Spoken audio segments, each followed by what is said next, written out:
পশ্চিমবঙ্গ পুলিশের ক্রেডিবিলিটি আজকে সুপ্রিম কোর্টে কোথায় গেছে?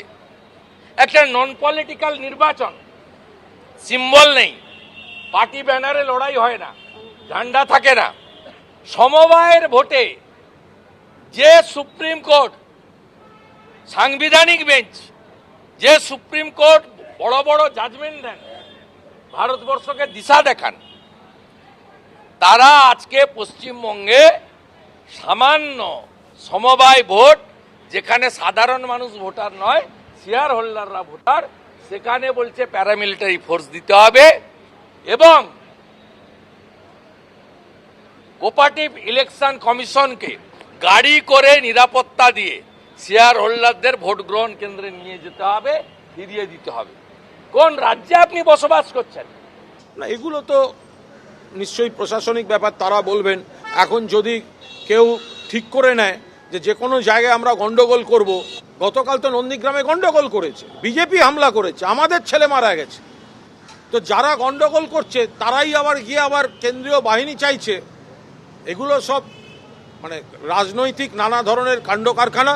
অত গন্ডগোল করে কি হলো? একটা কর্মীর প্রাণ চলে গেল তৃণমূলের, কিন্তু ভোটটা তো বিজেপি জিততে পারেনি।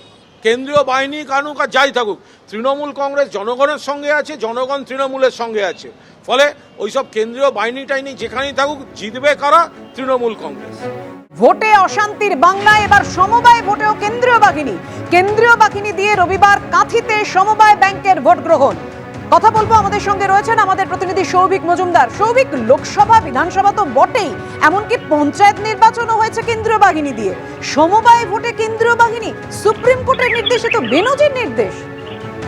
দেখো, একেবারে এখানেই বিরোধীরা প্রশ্ন তুলছেন যে যেখানে আইন শৃঙ্খলা কার্যত রাজ্যের ব্যাপার এবং এই ধরনের ছোটখাটো সাধারণ নির্বাচন যেখানে এ রাজ্যের পুলিশ দক্ষভাবে সামলাতে পারে, সেখানে কেন্দ্রীয় বাহিনীকে মোতায়েন করতে হচ্ছে, এটা কিন্তু অত্যন্ত আশঙ্কার বলে বিরোধীরা দাবি করছেন।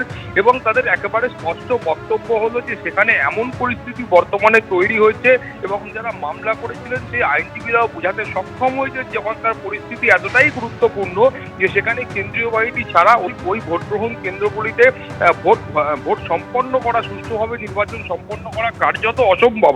এবং তুমি জানো যে আগামী রোববার সেখানে ভোট গ্রহণ রয়েছে এবং 241টির মধ্যে 5টি ভোট গ্রহণ কেন্দ্রে সিআরপিএফ বা কেন্দ্রীয় বাহিনী মোতায়েন করার জন্য সুপ্রিম কোর্টের তরফ থেকে নির্দেশ দেওয়া হয়েছে। এছাড়াও প্রতিটা বুথে যেখানে যেখানে এই ভোট গ্রহণ পর্ব হবে সেখানে কিন্তু ক্লোজ সার্কিট ক্যামেরা বসাতে হবে।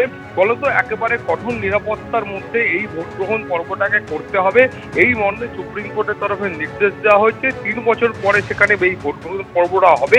ফলে সেখানে ইতিমধ্যেই কিন্তু একাধিক অশান্তির ঘটনা সামনে এসেছে, যার প্রেক্ষিতে সুপ্রিম কোর্টের তরফে এই নির্দেশ। পাপিয়া, ধন্যবাদ তোমায়।